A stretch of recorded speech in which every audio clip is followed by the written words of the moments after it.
South কলকাতার মধ্যে এরকম একটা রেস্টুরেন্ট কেন বলছি, এত এক্সাইটমেন্ট কিছু, চলো গিয়ে দেখাচ্ছি। মালাইকারি এই পুরোটা কত জানো? 299 মাত্র।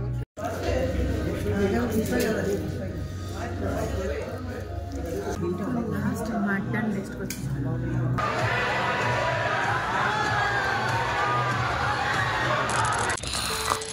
Hello everyone, good afternoon. কেমন আছো তোমরা? আশা করি ভালো আছো। আমিও বেশ ভালো আছি। তো আজকে হলো 1 জানুয়ারি 2025।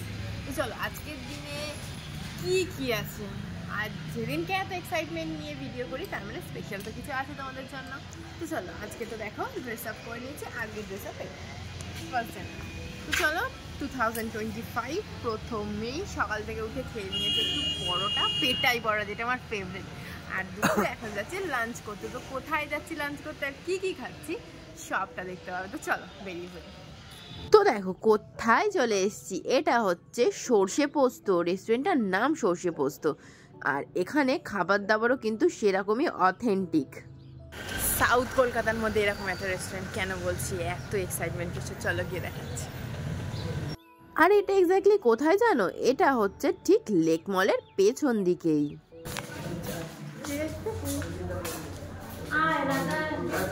তো এবার চলো তোমাদের একটা মজার গল্প বলি। সেটা হলো আজকে ছিল 1 জানুয়ারি, তার জন্য কিন্তু এই 299-এর থালিটা অ্যাভেলেবেল ছিল না। কিন্তু আমার বর্বর ঢপ মেরেছে ওই রেস্টুরেন্টে গিয়ে, যে ওই রেস্টুরেন্টের মালিকের বন্ধু হলো আমার বর্বর। তো ওইখানে গিয়ে ওই জন্যেই এই 299-এর থালিটা আমরা ওই দিনে পেয়েছিলাম।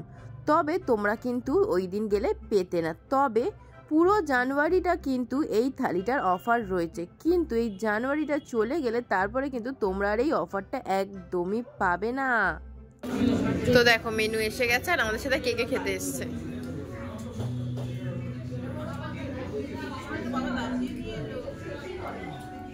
আর আমার বর্বর অত দূরে চলে গেছে। আর ওর বর্বর কোথায়? ওর বড়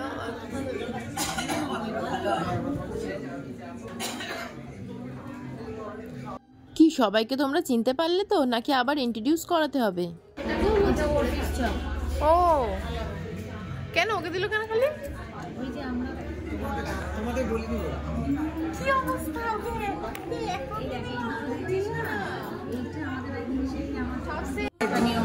ভিআইপি পার্সনদের জন্য? তোর মুখটা তো ভিআইপিদের মতো নয়। তো তোমরা হয়তো ভাবছো এই ফিশ চপটাও তোমাদের 299-এর মধ্যে দেবে হয়তো, কিন্তু ভুল ভেবো না, কারণ এই 299-এর মধ্যে কিন্তু এটা নেই। এটা কিন্তু আলাদাভাবে নিয়েছিল এলাকার হিসেবে, তার জন্য কিন্তু 100 টাকা পে করতে হয়েছিল। ওই ফিশ চপটা তোর খাওয়া হয়ে গেল, আর তারপরে এসে গেল আমাদের সেই অথেন্টিক মেনু। সব খাবার আসেনি, যে বলি না সবসময় আগে খেয়ে নেয় সেই খাওয়া শুরু করে দিয়েছে। আর তুমি কি নিয়েছো? তুমি তো চিকেন মাটন কিছু খাও না, কি নিয়েছো? পাথর খাচ্ছি।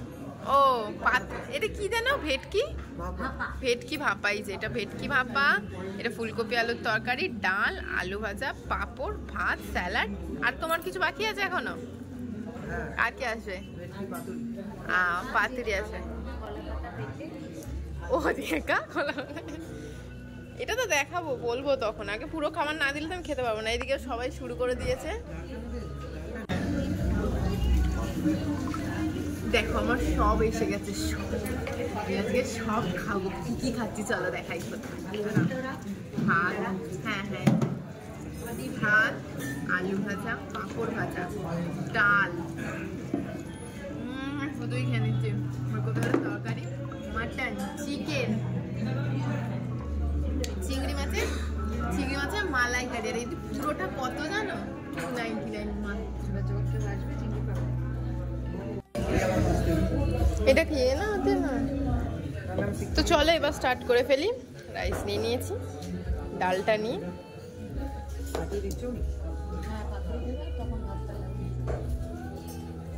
আর যখন খাওয়া শুরু করলাম, এই শুধু ডাল আর ভাত, পুরো অমৃত। আর তারপরে শুরু করলাম তুলতুলে ফুলকপি খাওয়া।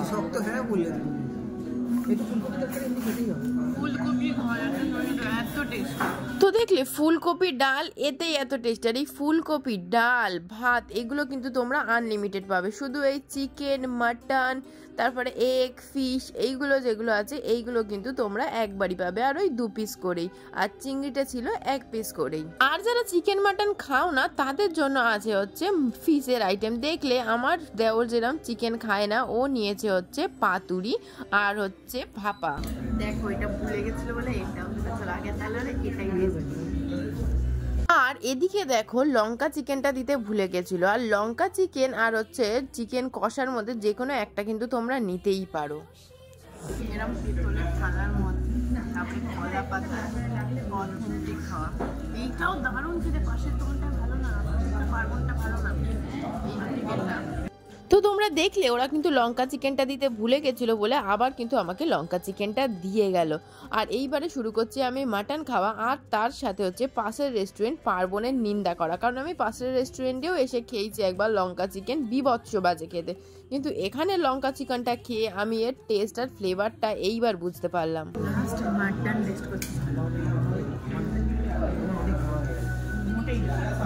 দেখো খালা পুরো খালি করে দিয়েছে, যে এই খাবার নষ্ট করেছে।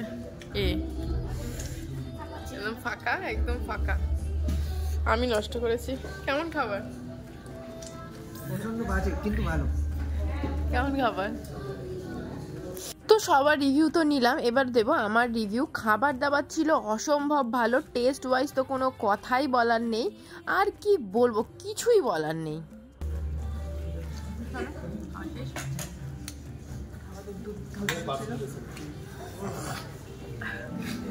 আমার যদি একটা কোনো কিছু না খাও তার পাশ দিল দেখাচ্ছে।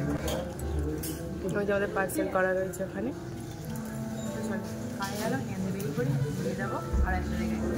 বেরিয়ে গেছে। এখন এসছে কি দেখতে, মানে দেখতে মানে বুঝেই গেছে মুভি দেখতে এসছে। তাও রাস্তা ভালো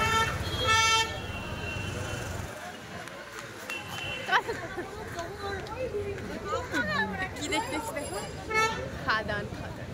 তো দেখো খাদান দেখতে এসেছি, আর সত্যি বিশ্বাস করো সেই মুহূর্তে কিন্তু আমরা একদমই জানতাম না যে খাদান দেখতে এসে খাদানের হিরোর সাথে আমাদের দেখা হয়ে যাবে। দেখো পুরো হাউসফুল। আগে থেকে টিকিট কেটে রেখেছিলাম বলেই হয়তো আজকে ঢুকতে পেরেছি, নয় পারতাম না। চলো স্টার্ট হয়ে গেছে, তারপর কিছু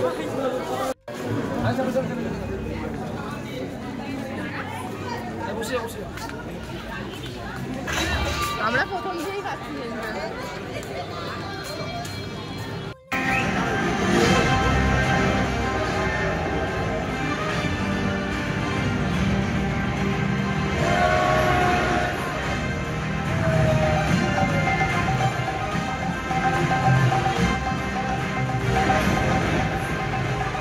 অনেকদিন বাদে কিন্তু দেব আমাদের বাংলা সিনেমার ভোল বদল করে দিল। তো অবশ্যই সবাই খাদান দেখতে যেও, কিন্তু জানি দেখতে গিয়ে হয়তো দেবকে দেখতে পাবে না। হয়তো আমাদের সেদিনকে একটা লাক ছিল, 1 জানুয়ারি ছিল, তার জন্যই হয়তো দেব আমাদের দেখা দিল।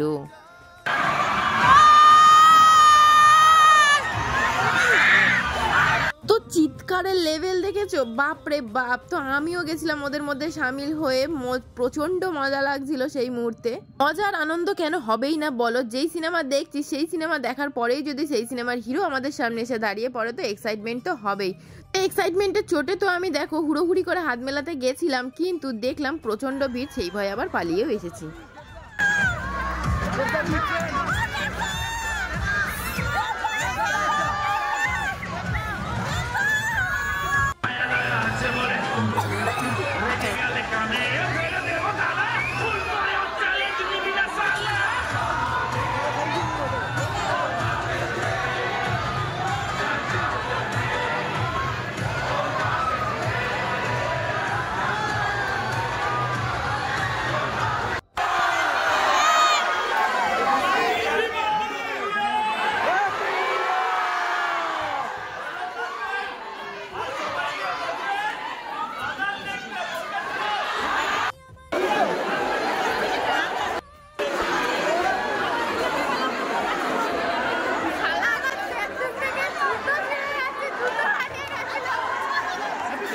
আজকে আমি জানি না যে কার মুখ দেখে উঠেছিলাম যে এত সুন্দর দিনটা গেল, এত সুন্দর খাওয়া দাওয়া, তারপরে হচ্ছে এত সুন্দর সিনেমা দেখা, আর তার সাথে সেই সিনেমা হিরো আমাদের সামনে চলে আসা। ভীষণ ভালো লাগলো দিনটা।